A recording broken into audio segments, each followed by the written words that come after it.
Welcome to Against All Oddities, the podcast about three brothers coming to terms with the oddly true and the truthfully odd. Yes, this episode is all about cars, but don't you dare turn that radio knob. Maybe slow down a little bit and pull over and hear us out on this one. First off, this is actually a very hilarious and great episode all about the many terrible and amazing cars that we have owned over the years. It's actually funny and not in a gearhead sort of way, unless that's what you're looking for, in which case, yes, it is funny like that too, in addition to telling extremely amusing and humbling stories about the countless vehicles that we have owned over the past quarter of a century, and that have ultimately been towed down the river Styx and over that rainbow bridge. We also talk about the absurdity of cars and how ingrained they are in our lives and culture. We talk about odd deaths in automotive history, and, well, actually that's more or less about it. But trust us, it's a great episode. Like, maybe don't be so close-minded about it.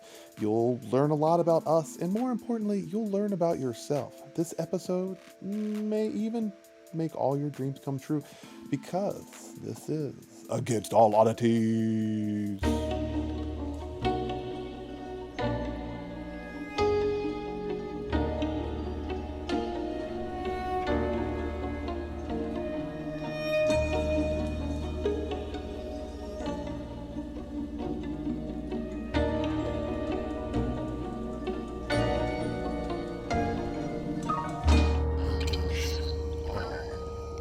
Hold on. Welcome to Against All Oddities. We talk about weird stuff, odd, paranormal, cool things, magic things, doesn't matter. We'll talk about it. The odd thing this episode is cars, vehicles, things that we've used that have motors that get us from point A to B. I'm youngest brother Tim. I am middle child Chris. Nate.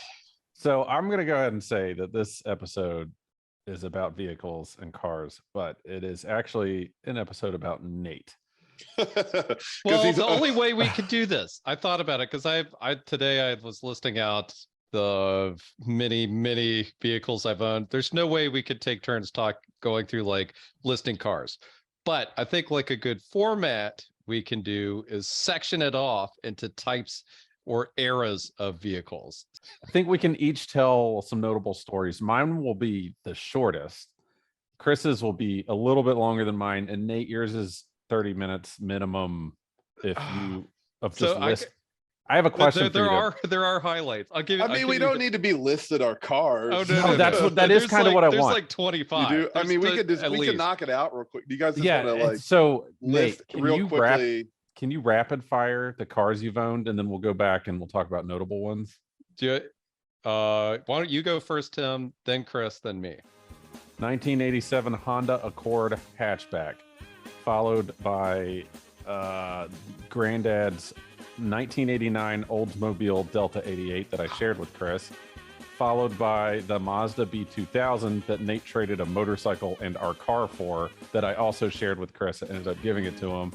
Followed by a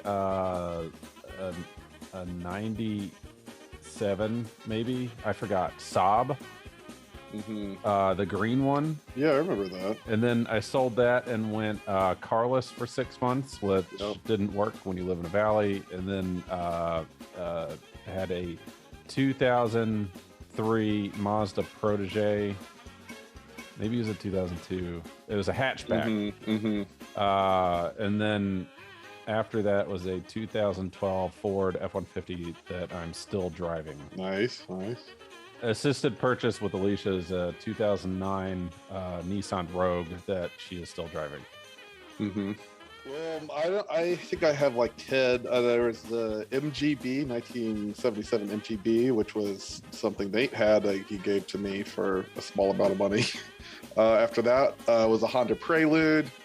After that was a Ford Escort, which Nate also gave to me.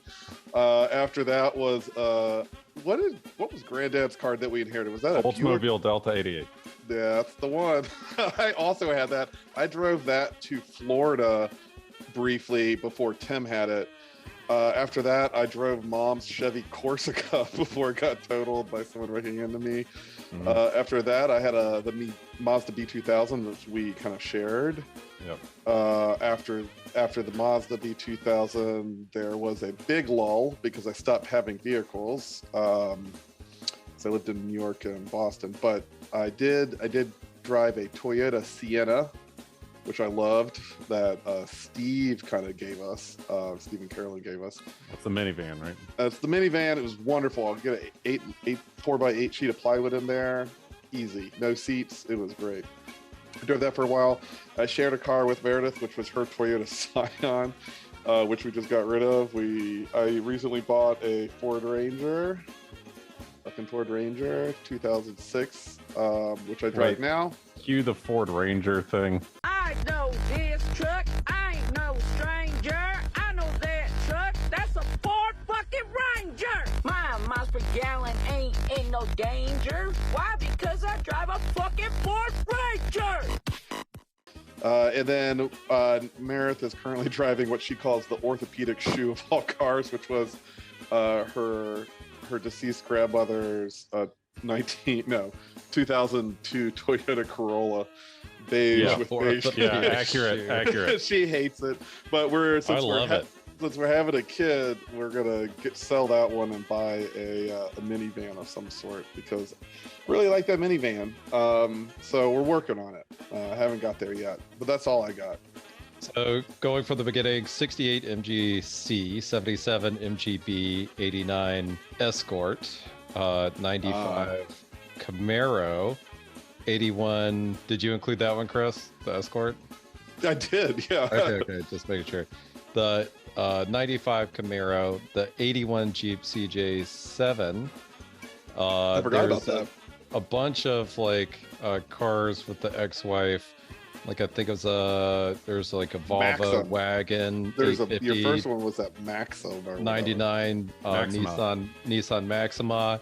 Yeah. During that time period, I had an 84 F-150, an 85 F-150, and a 71 F-250, which has some great stories. And then The Fiesta.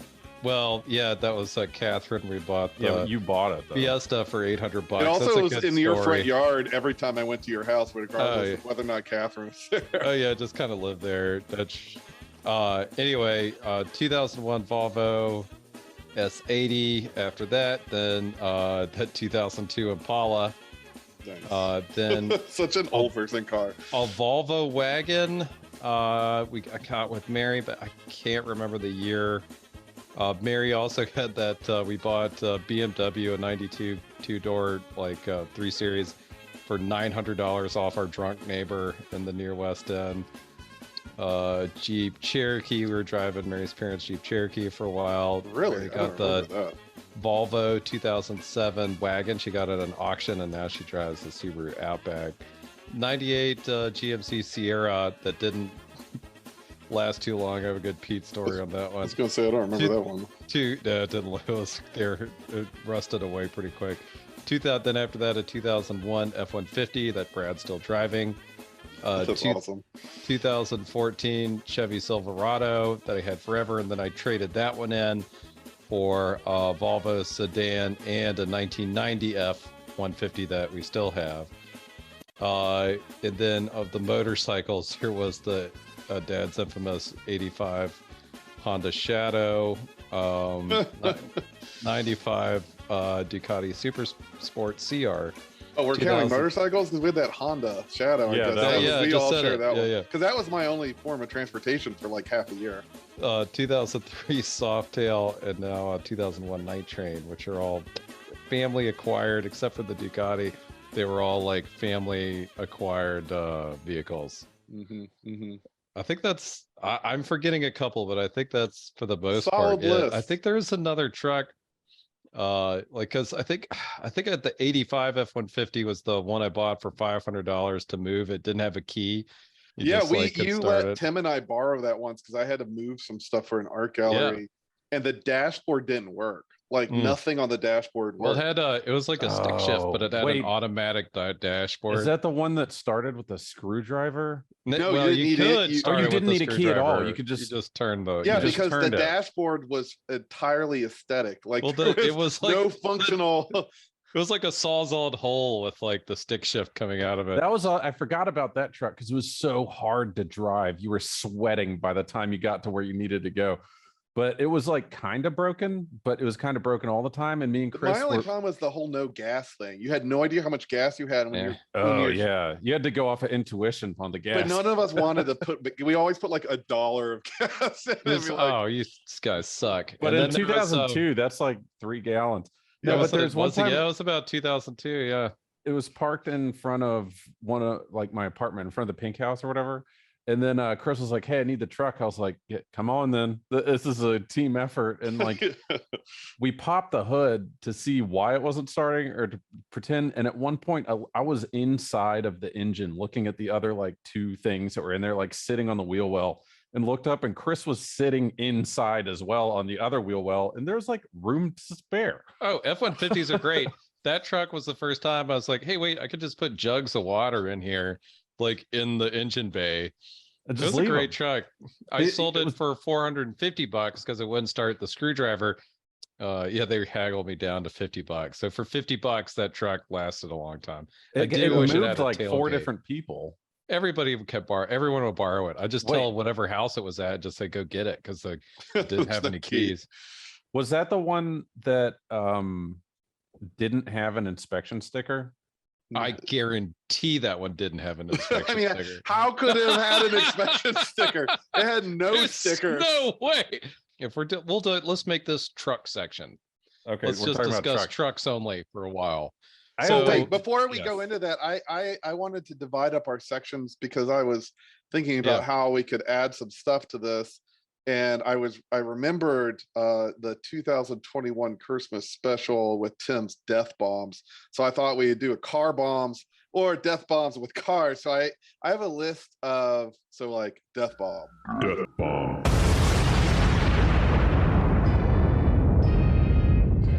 But like I have a list of odd deaths in cars. So between each section, I figured I could educate you guys on an oddities death in a car. So the first one happened in October of 2015.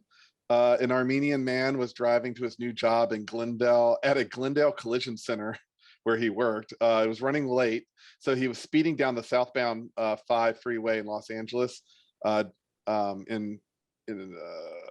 When his Ford Fiesta rear-ended a pickup truck and overturned. He was not Wait. wearing a The truck overturned? no A the Fiesta Ford overturned? Fiesta. Okay. Maybe both. I don't know, but Is the it a moral- Fiesta or a Ford Festiva? It's a Fiesta. So he rear ends a pickup truck.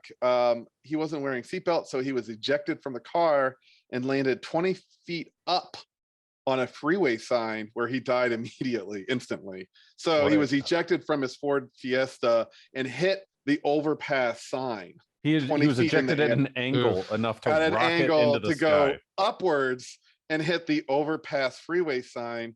So an odd thing about this is before this happened, he had actually been battling some serious health issues and had overcome them, but his family wasn't taking any chances with his brush with death from illness.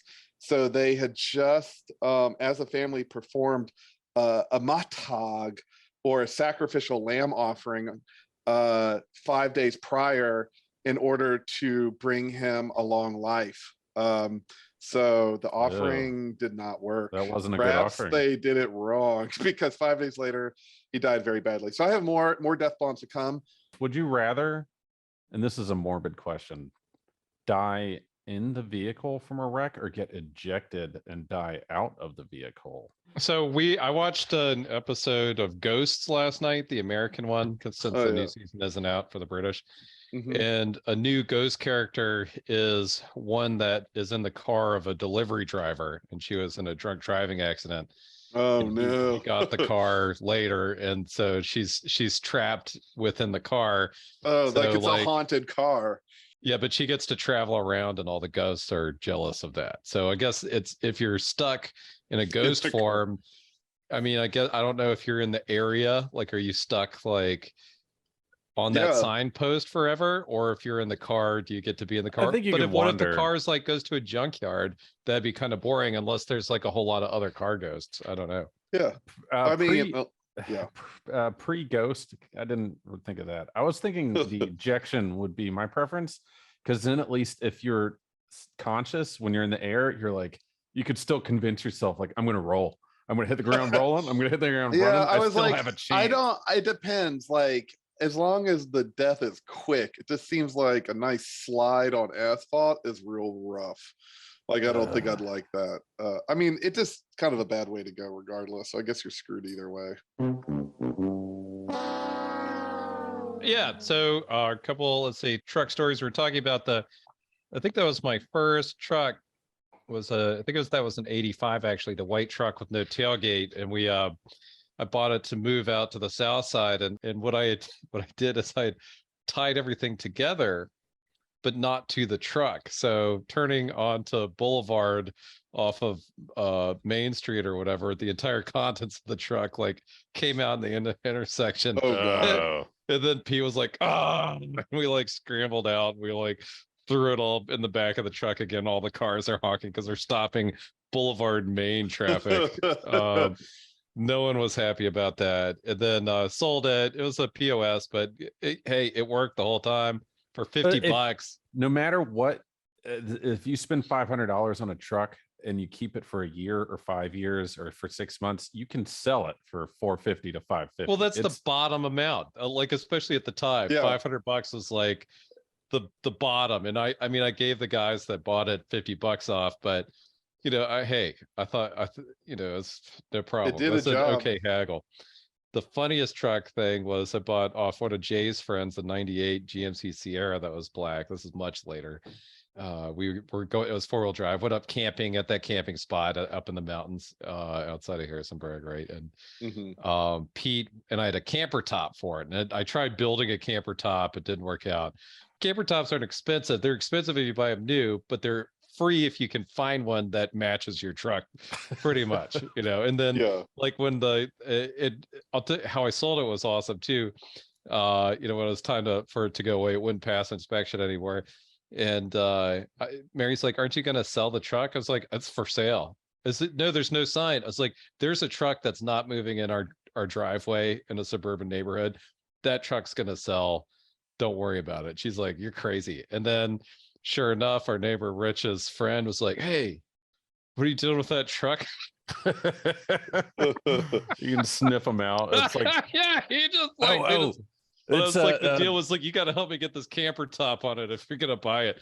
But here's the camper top thing: is we took it up camping, and Pete and I were gonna sleep in the camper top, and I just brought some cardboard, because it had a bed liner, and you know how bed liner has those ridges on it. Yeah, I threw a couple sheets of cardboard where I was gonna sleep on my sleeping bag. I was like, Pete, you want some of this cardboard? There's no way you're gonna sleep on those like bed liner ridges. He's like, I'm fine. So we drink like a million beers.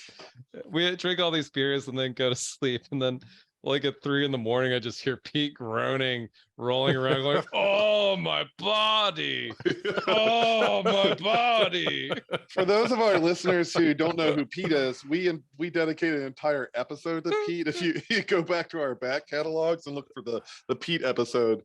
So before we get too far off of it, suburban dads and seeing pickup trucks in the same place for 2 weeks in a row, they're not truffle pigs, they're truckle pigs. And they can they can sniff out a truck that needs to go somewhere, or sniff out like there's 20% dissatisfaction from the wife, she's not ripe yet. So when she's at least a 40% dissatisfaction with that truck not moving, I'm coming back, and the husband isn't ready to let go.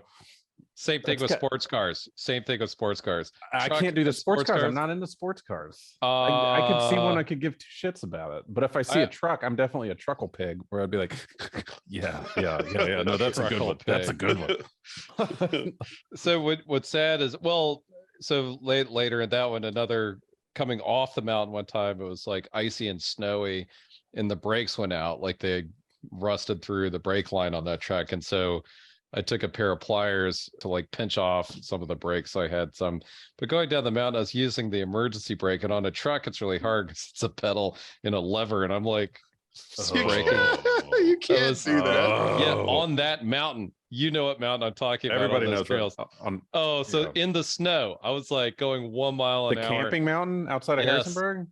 Snow with no brakes except the truck emergency brake, going down that mountain, and I was going so slow. That's and insane. Ben was like right behind me, like super impatient. I was like, Ben, I'm not going any faster because I'm going off the cliff. It's just a cliff. It's like a cliff. That's not. face the You whole can't way. call it a road. This is a trail to get down a steep It's mountain a where you fire actually trail. Yeah. you have to zigzag around boulders and rocks and logs. I gotta say, I really like the 1990 F-150 and the smells it has, and the feeling. And I put like the nice, what's the seat cover on all old trucks? Like The beads, the wood the beads. Baja. No, the Baja. Like, It's like a poncho material. Oh, yeah. that's on there. Oh, it's so great. I love that truck. Yeah, poncho. Yeah, It's good. I left the vehicle out actually, but I didn't purchase it. Alicia's dad gave us on loan for like 8 months a 1981 F-150. Nice. That Great truck. was another one of those trucks that like you didn't know if it was in reverse or not, so you really had to be careful. If you're in your driveway, whatever, you go forward or backward. But if you're like parked around traffic, you're like, oh, I hope I'm going backwards. I hope I'm going backwards. Wasn't there something with bricks in that one? Yeah, that's how it died. Is we were building a patio in the backyard, and then I took the truck where one of the calipers was already feeling a little sticky on one of the front brakes. But we went to the brickyard essentially, and I bought like a pallet of bricks, and then the truck was not happy. It made it about a half mile up the road, and it broke down, and I was able to coast into a Little Caesars parking lot at sunset, and the sunset was not behind us. It was on our face, and there's no awning. It was just a flat Little Caesars, and then like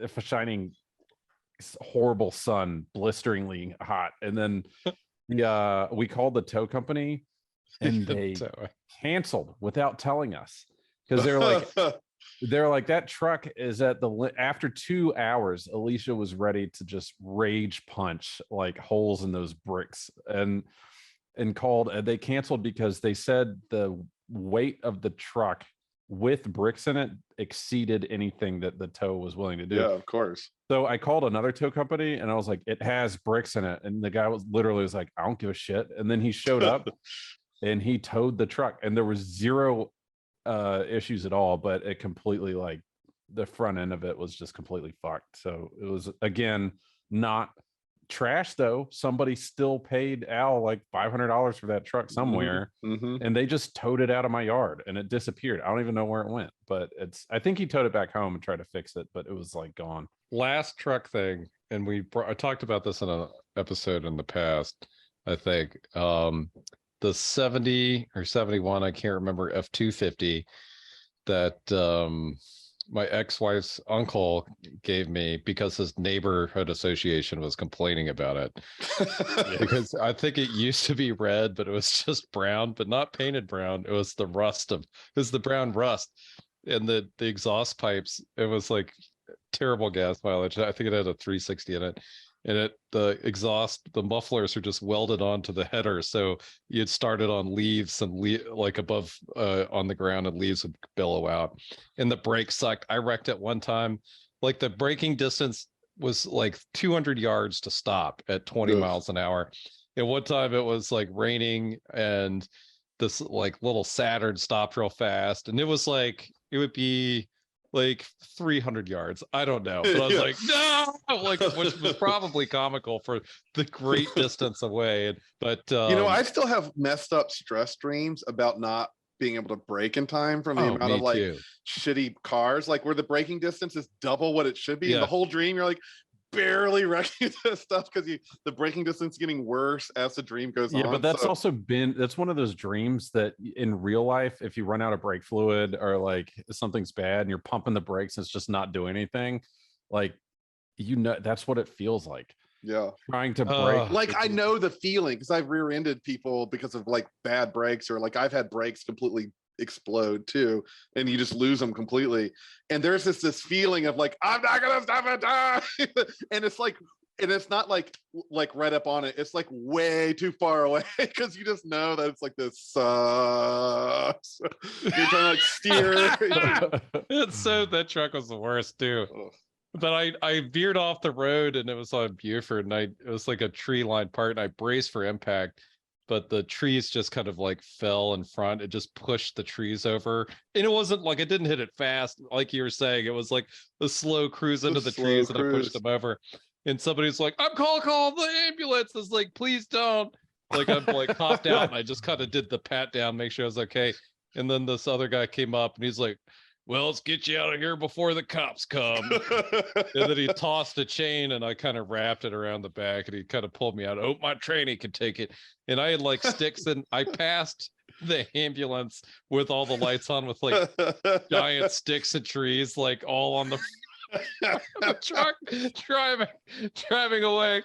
But that truck was it sat forever. And then there's this old hot tub that came with the house, and Dave wanted it for some reason. So I was like, well, let's get in the back of the truck. And we kind of got it in the back of the truck. And that one was covered in leaves, Tim, the front. And I was like, well, they can't see the inspection sticker from like 1980 or whatever. Like, so it's okay. I just left the leaves on. And then I took it, we took the hot tub to Dave's house, who lived in the city. And he had a garage in the back. And we got there. I was like, you know what? Titles in the glove box. Truck comes with a hot tub. And so he's like, all right, let's get in the garage, which is separate. It was this wooden like shed. Sure. And I was backing in at the alley coming in, and it's a big truck, and with the big hot tub in the back, and I could feel it. He's like, little farther. And then I feel the truck hit the wall in the back. He's like, little farther. And then so I just gave it a little gas, and it boated out about 8 inches. And then he could shut the door on the front. That's awesome. And the best thing about that truck was, so it again sat like it likes to do. And you left it there, like you never saw that truck. Oh no! Well, I saw it on the anyway on the news. Pretty much, it got towed for street cleaning, and he went to go pick it up. And after the incident happened, his insurance company guy was called talking to him. He's like, well, when you crash through that gate, it sure looks like you're trying to step on the brakes, because he went, it got towed, all the brake fluid fell out of it somehow, and then he picked it up, and they have that big gate that slowly comes open, and he's driving forward, and the guy's like, "Wah!" It's coming open. It was the same thing, like slow wreck, trying to stop on the brakes and crushes a $600 gate or whatever. And I was like, well, that's kind of par for the course. So he gave that truck to his brother, who Dave spray painted it black, matte black, I think, to cover up some of the rust. And then he gave it to Juddy, and then Juddy gave it to his lawn guy or something. So I like to think that truck is still out there. So I think that wraps up trucks. I love them. I know you guys do too. We all three of us have a truck right now. I'll say the utilitarian part of the truck, not even just from carrying stuff to the dump or getting stuff from a Home Depot or whatever, or your friends. If you're the only truck person, you're helping all of them move or buy stuff at Lowe's or whatever. Yeah. You need two. I love the 2-car thing. Having a car with good gas mileage that you can like jut around in, and then and a truck to be a truck. Weekend truck or camping truck or whatever. I love it. No, but one thing I'll do with kids, one thing I didn't realize, because I did do a long trip in the truck, but you fill up the bed of the truck with all your shit, and then it's just 4 people in a massive like the cabin of the truck or whatever. And then if you need anything, you don't have to worry about it being in the trunk or the hatchback or whatever. It just holds everything. And you have the cover on the back too. Yeah, so it's got the cover. That thing was cheap. It was like $180 on Amazon. You put it in yourself, whatever. So I'm a fan. I will never not have a truck now. Yeah, with the truck, like Bart, I knew I had to have a truck always. I mean, much later, I borrowed Dad's Tacoma for a while after one of the Volvos. Yeah, he had that forever. Yeah, but I borrowed it for a while when he was driving the Impala. But I'd had a mattress in the back, like and that's how I would camp. I just roll up the top and sleep in the mattress on the back, like a twin mattress. And Dave's had his dad had the river house, and we had a weekend over there. And I was like, well, I'll just stay in the truck. It's a nice night out, and I rolled up the top and just slept on the mattress. And it was the summer, so I had like shorts and a t-shirt on. And when I woke up in the morning, and this is in Deltaville or wherever, like I woke up and I rolled over and the fog of mosquitoes lifted off of me. Like there had to be like at least 1,000 mosquitoes next to the swamp. So like that's why the camper top, I guess, is better for like pest control than, but you could just lay a mosquito net over them. Oh, that'd be a good idea. Yeah, that's a good $1 million idea. No, what my friend Matt did, he camped the same. He had a twin bed in the back of his truck that he just never took out when he went to like a festival or a concert or something. He had a tarp that he also never took out, and he'd put weights on the four corners of the tarp and throw it over the back of the truck, and it would act as like a makeshift cover on the bed for a while for him to sleep in. Oh, that's great.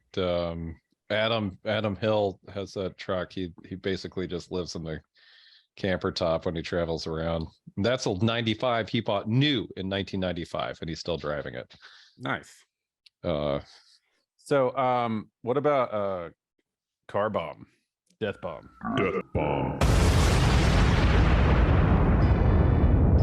This one's gonna take us back to the early 1920s. It's the story of the untimely death of dancer Isadora Duncan. At the time, Duncan was a very famous dancer. She was a bit of a bohemian dancer. So instead of a more formal, like ballet slippers, she usually danced barefoot and wrapped her legs, and she did a lot of wrapping with long flowing togas and scarves that became part of her signature look.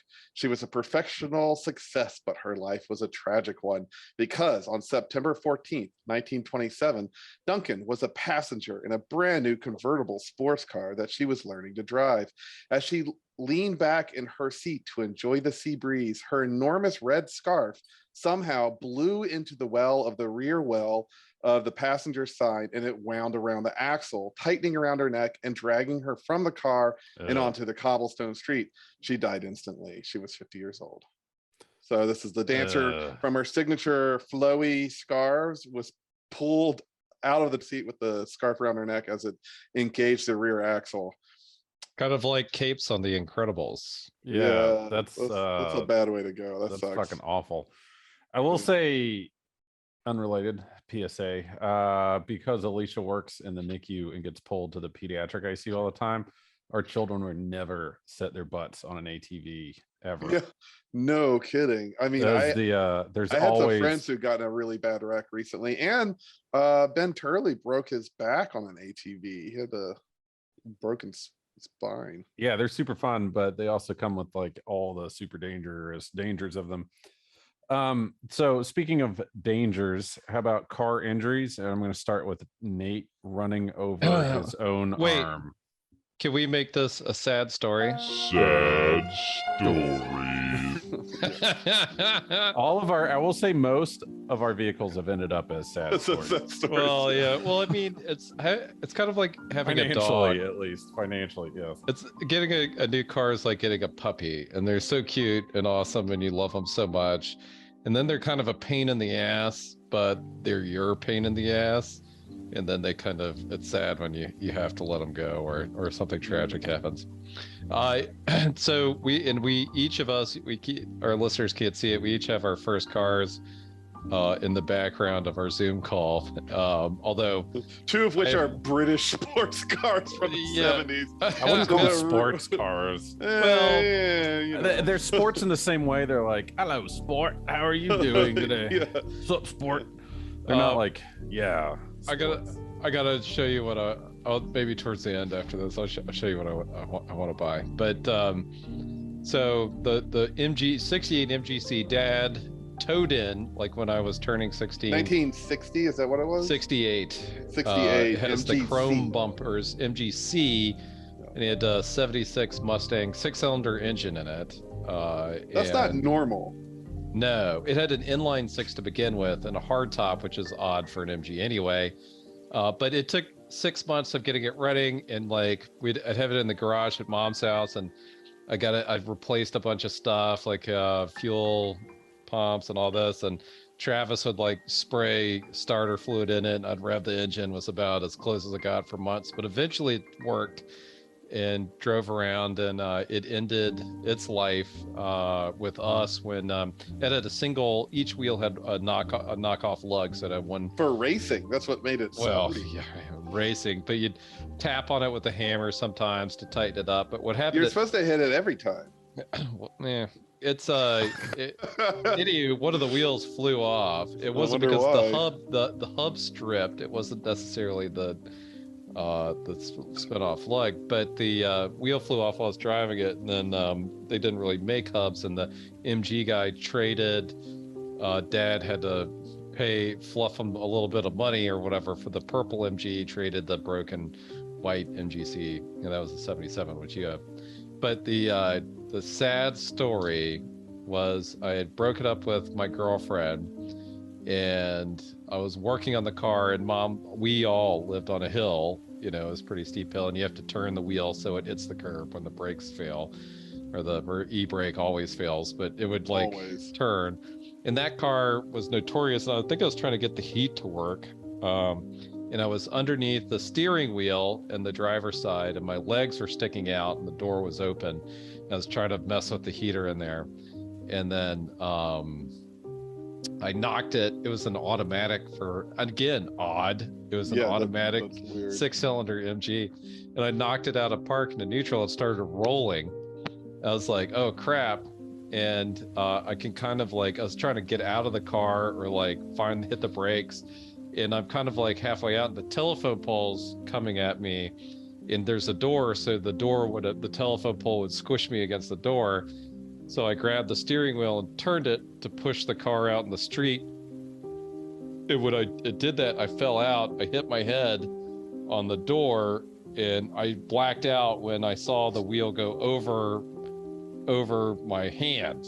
And it also went over my foot, because all the hiking boots in the 90s, right? All the little clasps were squished shut on one of my boots. And then I kind of woke up on the road. Your grunge style saved your ankle. Yeah, well, we were all grunge out of desperation. But I saw the car hit a pile of leaves at the neighbor at the corner at the bottom of the hill, and kind of coast into his yard. And then who was our next door neighbor that had Dale came out, oh, are you all right? I'll call an ambulance. It's like, nah, I'm fine. And then I hobbled down and started the car in the guy's yard, drove it back up the hill, and then he came out. I could see him after I left, rake his leaves back up. And then went inside, and I was all swollen and scraped up, and I had all this ice, and Mom helped me get some ice. And then I remember walking in, and you were very glum looking. You just had your hand in the bowl of ice. Yeah, my hand in the bowl of ice. In the dark on the dining room table. Yeah, I was there because then the high school girlfriend came over to chew me out or something, and then left. And then Mom's like, tough day, huh? That sounds like whatever. And then the poor car though. Sad stories. But that same car, you pulled up to a stoplight, and the car stopped, and one of the front wheels kept going. Well, I didn't stop. I was it was moving. And as I was coming to a stop, it flew off, and then it went junk. I could see the wheel in front of me before it kind of fell onto the. I need to reader. It wasn't the hubcap. It was the whole. It was the whole. It was the entire tire bouncing down the road, and then I cruised into digging an inch with the rotor into this driveway of an HVAC business. And the guy came out and started yelling at me, you need to move this. I got a business to run, blah, blah, blah. It's like, if you could move it, dude, go ahead. And he was like, oh, started off. And then Mom came over while the tow truck came. Oh, God, those cars. Mind. So the MG, though, the next one was the purple MG, which was a lot of fun. It was a sparkly purple convertible. Yeah. You two are grossly too big for. Yeah, I had a It is Harry a Anderson long- head bump every time I had the hood up. I mean, the roof on the convertible, it was a soft top. You could see a little dent in the roof where my head was. But you could not see the stoplight turn from red to the green. rim of the little tiny windshield was exactly a tall person height, so you could see no stoplights. No, it was terrible. And then it did have, like, to give you an idea, it had 3 windshield wipers. They have 3 was so windshield little. wipers, little tiny ones. That are like 6 inches long each. Right? Yeah. I mean, I miss how it smelled. I love that I was always covered in gasoline when I drove it. 'Cause I had And to- the vinyl smell. it was mainly gas. Wasn't I on the channel, the NBC, local NBC snowcast report for a while? I think Travis said, because at the bottom, like, they don't plow Mom Street, but they plow like the street at the bottom. Yeah. And it was like, I was in college and I tried to take the car out, and I went down and I just got speed on the hill and like burst through the snowplow pile and drove off. But they were filming the nice house on the corner, and they happened to catch me like blasting and like Peeling sliding out, and playing taking- Metallica on the yeah, cassette sliding player. around and taking off. And Travis said it was like snow blaster weather. Like, that was part of the. God, I would love to see that. I wish I that know. we should get hold. Tim, you're still in Roanoke. You should call Find them. the and- archives. We get need the your archives archives. from 1995. Right. Do you remember a grossly tall person in a tiny purple car? Oh yeah. The snow blaster. We got it. Yeah, we got it. we sometimes get drunk and watch Snow Blaster in slow motion. Yeah, look at that idiot. Oh man, we His should not drive. Like, Level of teenagers should not shocked be allowed to confidence on drive. his face. I was gonna say I was never in I was never entered in the MG, but I should have been like a million times. Your hand was always scraped up because the door would pop open when you turned right, and you'd catch yourself on the pavement. Oh, that was one time I did catch myself on the road like a surfer hugging the wave. Like touching the wave. Like as I turned into the curl. Yeah, the funny thing about that car is it's so low to the ground that at stoplights I would be drinking like a big gulp and I just put it on the road. Yes. And it was No, time to go. over the door. It's not. You're not opening the No, door. yeah, By the way. It's a reached convertible. over the door and my arm could touch the ground, so I put it on the ground and I picked it back up. Yeah. Yeah. And that was the time car I is was so coming fun. back from a girlfriend's house in the woods, like middle of nowhere. And I was parked at a stop sign or something in the middle of nowhere, like 11 o'clock at night, as like a 16-year-old. And all of a sudden these hounds from hell come running out of the woods, like huge monster, like German shepherds trying to eat me. And they almost got me. Like they were like on me so quick, and their little dog faces were at level with my face. Yeah, you can't put the top. You can't put the top up, or even. Oh yeah, roll it's up a the window in manual time. top. I mean, yeah, it would take 20 minutes to put the top up. Yeah, No, and then but it just was to roll dark the and there was window up. no like light, so they just came out of the shadows like ah! And I screamed. I just got out of there in time. They I was literally eat my the face. level of height you got from sitting in that car was the same as is on par with like a beanbag chair. Yeah, it was literally the beanbag chair.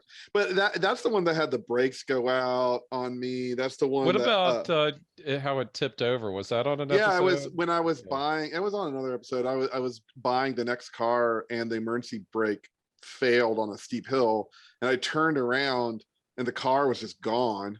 And so, which happened all the time. So I looked down the bottom of the hill, which is like 150 yards, and it wasn't at the bottom of the hill. And I was like, well, that's weird. It should be here or at the bottom of the hill. So I start walking down the hill, and I could see where it randomly about 30 yards down the hill picked up enough speed to like suddenly take a right-hand turn, hit an embankment, go airborne, because you could see the tire marks, and then they stop. There are no tire marks, and then all the tire marks happen, and it flipped on its side with a 2x4 under it. So I walked up to it. It's literally on its side, completely inverted, like on the passenger side door. I pulled the 2x4 out, and then I looked at the house, and there was a minivan that said Boss Mom on it, and I go and knock on the door because I was like, sorry, and she comes out on the phone and just starts laughing hysterically and then slams the door. So I was like, okay, I did my due diligence. I pushed the car over. So I'm sitting on the side of the car, and I turn the wheel and push it at the same time, and it flops over and then starts rolling down the hill, so I could chase after it and jump in it. But there was no problems with it. Yeah, the Benny Hill music started a second Always. time. Oh my gosh, that thing. And then there was also a time, I think I might have told it in another episode, where Corey Fagan and I were on the highway. And the problem with the MGB is it couldn't go faster than 55 miles per hour. And that was really pedal to the floor, and you probably weren't going 55. But the speed limit, that thing had like 109 horsepower, I thought. Or you could go real fast horsepower. up until 50. Like Well, it's this it's geared like a moped. Yeah, it was geared too low or something. But anyway, we were on the highway. You don't get on the highway, but we were getting on the highway just to hop off of it for a second. And right when I get in, I get boxed into the slow lane behind a pickup truck that had 3 cows in it. And I don't mean a cow transport. I said a pickup truck. A pickup truck with 3 cows at the back of it. I mean, it was a big like F-350 type thing, and it had some kind of like 2x4 railing on it, but it was just a pickup truck with cows in it, and they started peeing because cows just pee, and it was spraying us, but we couldn't slow down and we couldn't change lanes, and we just had to turn the windshield wiper on and get off of the next one. So bad. But maybe we'll stop. Well, I could stop with the sports car stories. Tim is showing a picture of his first car, which is the 1987 Honda Accord hatchback, which the back of it wasn't normal. It was really wide at the end of it, and it narrowed up near the roof. And it came with the sun blades. If you're a child of the 80s, you might remember them. Just this black fan blades go on the back. I never put them on. And I don't. Boo, that's so cool. I don't know. I couldn't do it. My favorite thing about Tim's car was your Ewok you made that was on the dashboard for several cars. That car was actually really reliable.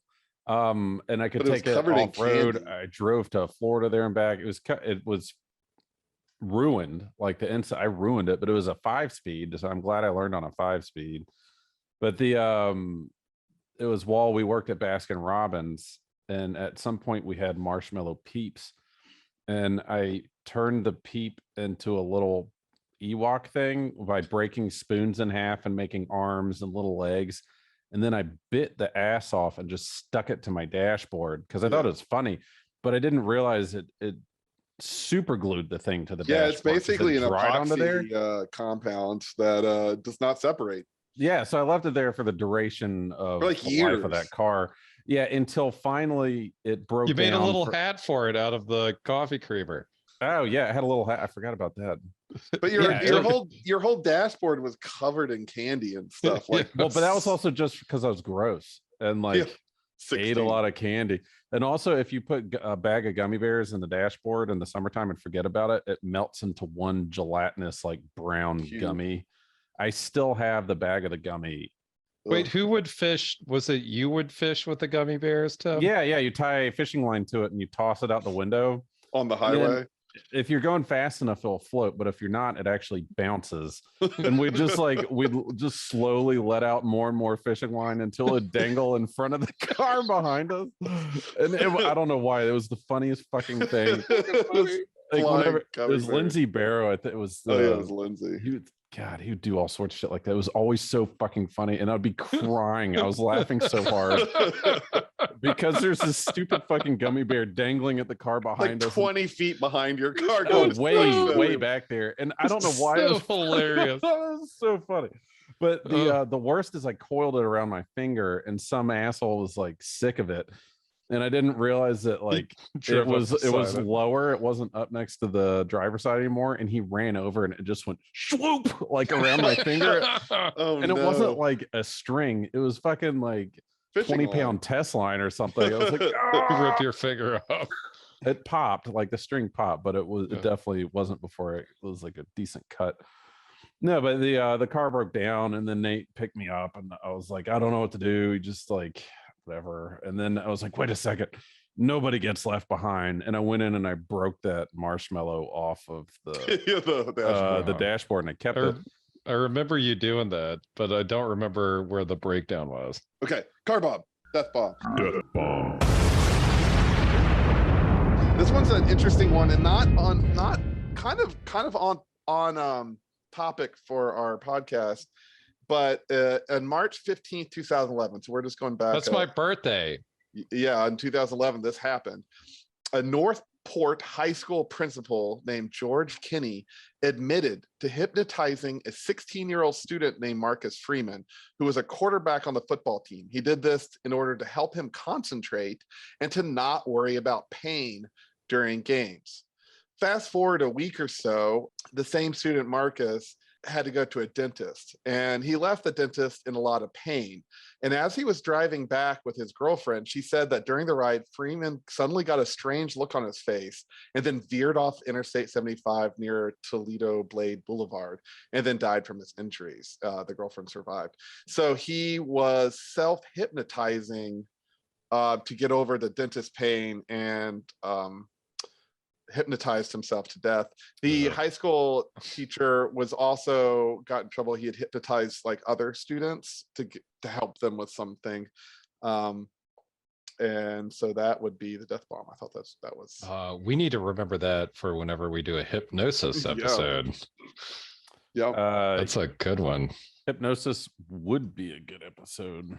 The guy Devin from this podcast is a ritual, who's been on What Magic Is This a couple of times. He does hypnosis now. He's really cool to listen to. Yeah, he was on that episode on hypnosis Recently on What Magic. It's totally worth checking out. That was a good one. I listened to that one. But the problem is we can't. So when we do an episode that Douglas Batchelor's already done, I'm like, we got to do a different flavor because we can't do it as good as that. Yeah. So we spice it up with a our lowbrow flavor. We're doing an episode on cars right now for a paranormal podcast. So, well, we are an Oddities podcast, and cars are oddities. And I will say before, you're sitting 6 feet behind or 3 feet behind an internal combustion like machine. Like there's explosions happening inches from your feet, and we act like it's totally normal. So I always see them as bubbles, and I don't care if they're a convertible or a truck or whatever. If you sort of look around, you're in a bubble. You're in a traveling sphere that is just exploding and propelling forward, and it's bizarre to think about, and it kills a ton of people. But we just brush it off because we're like, not us, not well. today. We're in America, and right. We're built for cars and individuality in the U.S. And another thing, I think, I'm coming to terms with, like our whole American way is to the victor go the spoils. It's all about like who survives it and gets the treasure at the end of the adventure, good or bad. You can be Sean Bean, evil character. It's okay here if you win. It's kind of it's an odd thing, and I think cars fit into this. Question. Yeah, it's also I need to. Other countries, this has to be bizarre to them if they've owned a car, have a family car, or just trains might be weird to us. Trains might be weird to us. They should be. I I lived for 10 years without a car because I didn't need one. And a lot of the people I knew in New York, a lot of them didn't have driver's licenses because they grew up there. They're like, why would I need a car? Like, I've never needed one. I like the freedom of it. I love driving. I do it all the time, even now. But it's part of your job. Well, I could also fly. Like I could fly to South Carolina. I prefer to drive. Sure. And here's a question I have. I need, do we have an advice thing? Sure. No, we actually already do. I do it all the time. What would Chris buy? Oh yeah, me and Nate were gonna buy bracelets for that WWCB. Yeah, and sometimes if I want to buy something stupid, I'll ask Chris, and he's kind of like, "Do you really want it?" I want you guys to have the thing that you want. Like, I'm not like a total curmudgeon, but like you're also want to buy a lot of stuff. Tim and I would be like, magic beans, fucking A. I'd be broke Good as shit idea. on them Here's beans. my watch. Give me the beans. Chris That's why I would support the beans before I would support you buying a watch. We made the executive decision. I did actually when I got married is I give like 98.5% of everything I make into a joint account that I have access to, but I don't touch. It is for Alicia to run. She is the CFO and is the only reason we own a house, that our children aren't hungry, that they have clothes, their bills are paid. And I get 1.5% to fuck around with and to ruin. And it's because a couple of times I'm like, I'm gonna be rich. I'm gonna play some options on the stock, and it's gone. I'm gonna wait a second. And I'll tell you the most recent example, as recently as I think 3 days ago. I don't remember messaging you guys or not. There is a $240 laser that I want. It's a laser pointer. You showed us. It's the violet laser pointer. They're so fucking cool. What would Chris buy? That was a hard no. And then Alicia doesn't like the $30 green one that I bought. Mary hates the $30, the $20 green one I have. The kids play with it, or I use it, and then I point it somewhere benign outside, and it hits a car reflection, bounces in, hits our fireplace window, and then bounces into Alicia's eye, and she's like, "Oh, damn it!" Like it was. Oh, sorry, but it's still cool, and I want the laser, but I haven't bought it. Well, I was just at a casino boat 2 days ago, and I lost like $60 because I was pushing the wrong button at my roulette table. I was like, how this roulette doesn't work? Every time I bet the number, it lands on it, and I lose the money. And then after losing a lot of money, my friend was like, well, you're placing that number to lose, not win. I was like, damn it, because I was guessing I was guessing the right number, but I was pushing the wrong button. Your intuition was correct, but your hands were wrong. My psychic skills were correct, but my dumbassness took one. Anyway, what's the advice that you want? So I go on marketplace a lot. I look at stuff I won't buy, like old muscle cars and stuff that I'm not going to buy but look really cool. And this is, you can see most of it, the picture didn't come up. This is in Charlottesville. It's a white MG 70s. And if you notice, there's a circle cut out of the hood with the air cleaner. Yeah. It has the 4.3 liter S10 engine this guy crammed into it. Which, what's the thing about these British MGs is there's this little tiny like 4-cylinder engine in there, but the hood's like 7 feet long. Like you could put anything under there. Yeah, this guy, there's a picture of the hood open, and it's a nice S10 engine, which is 4.3 liter, 285 horsepower, which is ridiculous for an MG. Yeah, it weighs like 30 pounds. By the way, when I parked the MG incorrectly, I would go behind it, pick it up, and move it. Like if you squatted under it and got under the back chassis, you could slide it into place. Same with the Ford Escort too, actually. He sawzalled out some of the wheel wells to fit the but also exhaust. With that car, because you're showing us a picture of this MG, and it has the filter sticking out. I bet if you pop the hood, there's a 30% chance that there is a Predator generator engine running the thing. There are pictures of the engine. It's a for real engine, but the S10 engine, 4.3 liters, super reliable. Yeah, and at least 200 horsepower more than the original MG had. And I like his solution to fit it was just to like cut a hole so you could shut the hood, which is perfect. I might put a hood scoop over if I bought it, but he wants $4,000 for this. You know what's funny is back in the day when we had MGs, a nice one cost $4,000. I like how they haven't changed price in the last 30 years. They haven't gone up or down in value. Well, they were invented in the 60s and 70s, and then from 1990 to now, they have not changed price. There's some 50s MGAs, which are kind of the weird ones with the reverse doors. Funny Farm, Chevy Chase had one in that movie. Oh, interesting. But a friend of this guy I work with, Gordon Flynn, or he's retired now, but he had an MG midget, and then he had all these parts midgets in his backyard in like a suburban neighborhood, and he just kept acquiring these other midgets to get the parts off of or work on. And somebody called the neighborhood association on him, and he had to tow them all out. And he found out who it was, and the guy was really nervous. He was mad at him. He's like, "No, I needed this. I had a problem, and I couldn't face my MG problem until you did this. I needed that. I thank you so much." He like thanked him for like showing him the here's your present, 32 MGs. I'm gonna put them in your car because you want to combine them with these MGs combined. I know you could totally like what was that, Megazord out your MGs and just like combine them. Back onto other topics. Wait, Death Bomb. Death bomb. Yeah. One of Car those. bomb. Car bomb. Car bomb. Loudmouth comedian and former Pentecostal preacher Sam Kinison had a successful career in stand-up.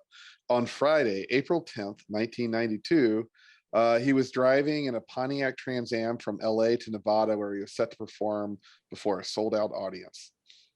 A couple of teenagers in a 1974 Chevy truck were approaching when I think they were drunk, when their truck crossed the center line and then crashed into him. The teenagers only had moderate injuries, and it looked like Sam wasn't hurt either. So he got out of the car with what appeared to be only cuts on his lip and a one on his forehead. But within minutes, he suddenly said to no one in particular, while he was like pacing around the car looking at the crash, "I don't want to die. I don't want to die."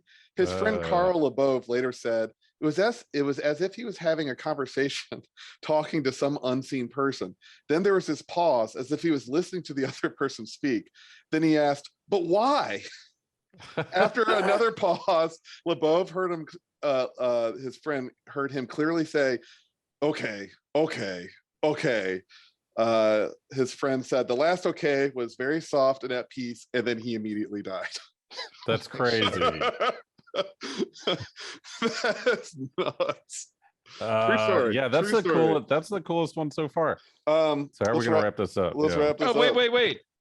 I'm thirsty. I need a drink from the bar. Oh, I too need a beverage. Perhaps I like how we've rant. never actually explained this bit. We just randomly start playing we medieval like to end music. on something funny, and which- so we're doing here's the medieval Dungeons and music Dragon, playing.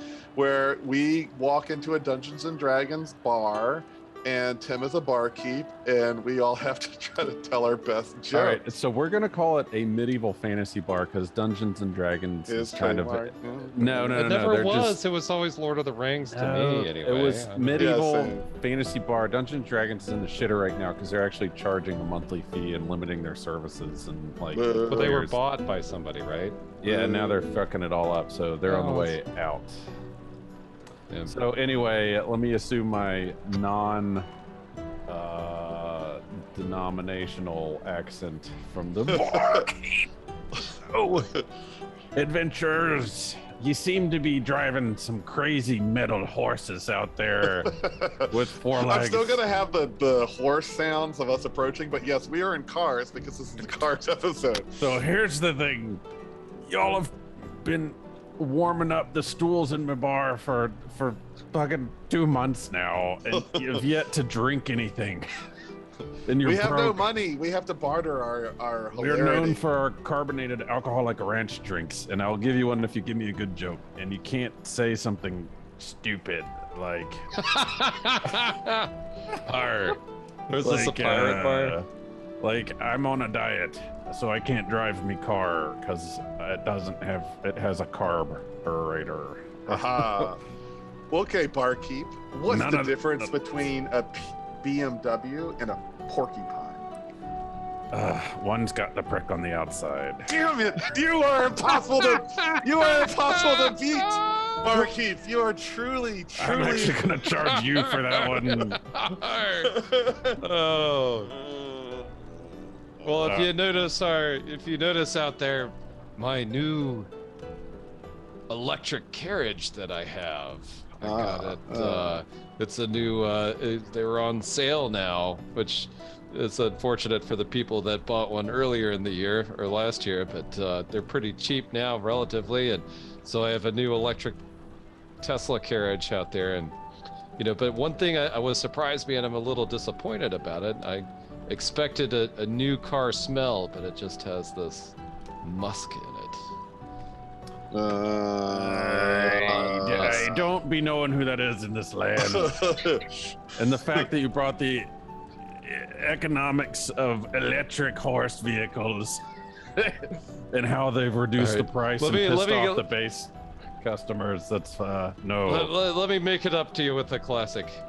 What did Batman say to Robin before they got in the car? Robin, get in the car. All right, actually, that's the best joke you've had yet. You can split a shot of the ranch drink. Yeah, That was actually really good. Well, I'll follow up with another one, not quite as good, but Robin asked, Batman, why is the car not working? Batman said, did you check the battery? And Robin said, what's a Terry? That one's pretty good. The Battery. All right, so that's the end of our Cars episode. What else we need to do? We need to did we do a Riddler? No. Tell us a funny car story. Send an email to wizard@dorfu.com. Yeah, tweet us something, anything on the AAO podcast. AAO podcast. Email us at wizard@dorfu.com. If we have other socials, they're rarely checked, I think. So those are the best ways to get a hold of us.